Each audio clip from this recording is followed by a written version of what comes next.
red wheat, hard white wheat. I'm gonna do like a 50-50 kind of blend. And here, I'm gonna keep it on the bread setting. So, got my starter. And these are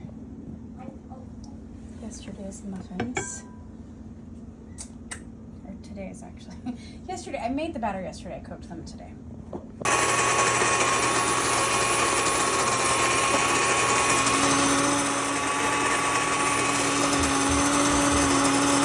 Alright, so I've got about a cup of starter. I just kind of measure with my heart here. I don't like putting in a cup because then it gets all stuck to it, and I don't really like that. So every time I watch someone measuring with a cup, I'm like, ah.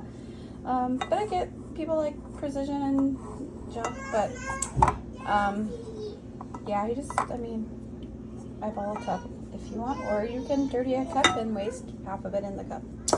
Whatever works for you. Flour all milled up. This is about a 50-50 hard red and hard white wheat. Playing around with the ratios. I really like the earthiness of this combination. It almost has like a rye like flavor, so that is, I don't know how many cups this is, but a lot. The thing I love most about this English muffin recipe, it's the one from Farmhouse on Boone, is you just take starter, the flour and the water, and basically you've just created a giant starter in a bowl, but it will rise up and be a delightful dough. And so the ratio for the recipe from Farmhouse on Boone is 1 cup of water, half cup of starter, 2.5 cups flour. But I've noticed with the fresh milk, I have to do more like 3 cups of flour, maybe a bit more. I'll show you the kind of texture you want the dough to look like, so that you can work with it easily, and I'll show you what this texture of dough will look like once you make it into English muffins. I guess I should have said this is a double batch that I'm doing here, so this is actually like almost 6 cups of flour and 2 cups of water, so and the 1 cup of starter. So as I'm working the dough, you want to give it time to absorb all the flour, because the fresh milk flour takes a little longer to be absorbed. And so many times I'll like get the dough started and then like let it rest and assess the texture and whether it needs more liquid or more flour, maybe just for like 10 minutes or so. So yeah, I can already see like I may have to add a splash of more water, I may not here. As you can see, there's like a little reservoir in the bottom here. But yeah, I'm gonna use both hands and dive in. All right, so this is the final texture. As you can see, it's pretty much absorbed all of that flour that was at the bottom, with the exception of like this tiny bit here. And so this is the texture that you want your dough to be. If it's it's more dry or more wet, I would suggest editing it. But for English muffins, you want it to be kind of this texture. It's not sticking to me too much, so it's not super sticky, but it's not super dry. It is moist. So at this point, I am just going to pop the lid on, let this rest overnight, and sometime tomorrow I will shape. Well, before I shape, I'm going to add some honey and some salt and some baking soda, because this is just flour, starter, and water. So basically I've just made a giant starter. And now I need to replenish my starter jar here. This is about what I get it down to before I feed it every time.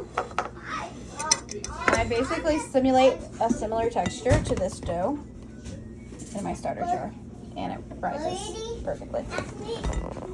I will have to do another video of my shaping process, but these are what the muffins look like. The next day after I did the dough, I added honey and baking soda and salt and raisins and cinnamon. And these are cinnamon raisin English muffins. And then I just fried them in the pan, the cast iron pan on the stove, 10 minutes. Actually, I do about 8 minutes on each side.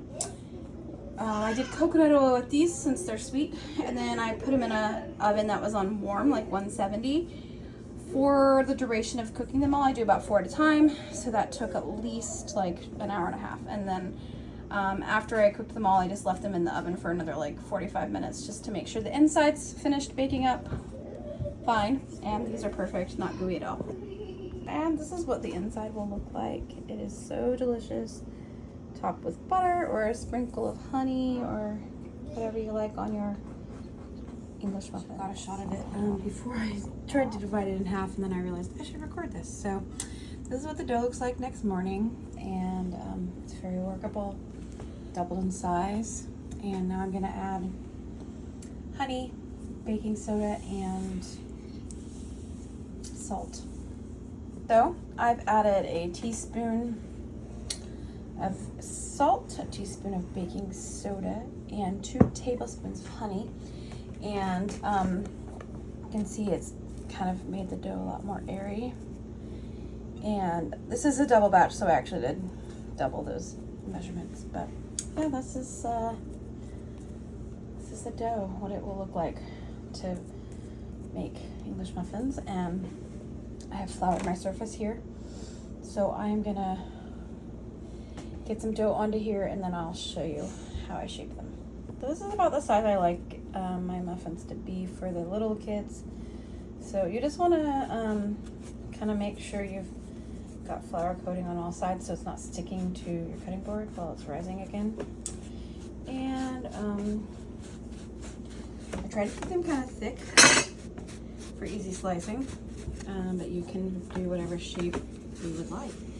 So there is an English muffin ready to go into the pan. I'm going to shape a few more and then get them in the pan, and I'll show you how that goes. This one, good job, buddy.